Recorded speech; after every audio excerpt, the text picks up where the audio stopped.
চট্টগ্রাম প্রকৌশল ও প্রযুক্তি বিশ্ববিদ্যালয়ের এক ছাত্রের বিরুদ্ধে গোসলরত অবস্থায় আরেক ছাত্রের ভিডিও ধারণের অভিযোগ উঠেছে। অভিযুক্ত শিক্ষার্থী চুয়েটের কম্পিউটার বিজ্ঞান ও প্রকৌশল বিভাগীয় 2023-24 শিক্ষাবর্ষের শিক্ষার্থী সৌম্য দাস।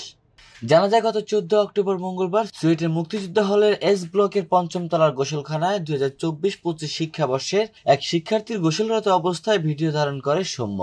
সে সময় গোসলরত শিক্ষার্থী উপরের দিকে তাকালে সৌম্যের মোবাইল দেখতে পান ও তাকে হাতে নাতে পাকড়াও করেন। প্রত্যক্ষদর্শী সূত্রে জানা যায়, সৌম্যকে তৎক্ষণাৎ জিজ্ঞাসাবাদ করা হলে সে ঘটনা অস্বীকার করে, কিন্তু উপস্থিত শিক্ষার্থীরা তার মোবাইল তদন্ত করলে তার মোবাইলের গুগল ড্রাইভে ভিডিওটির 10 কপি পাওয়া যায়।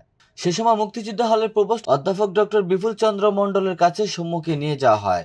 জানা যায়, সৌম্যের টেলিগ্রাম অ্যাপে শিক্ষার্থীরা বিভিন্ন অসামাজিক, অশালীন ও সমকামী গ্রুপের অ্যাডমিন হিসেবে তাকে দেখতে পান এবং শয়তানের উপাসনার গ্রুপের সঙ্গে তার সম্পৃক্ততা পাওয়া যায় বলেও তারা জানান।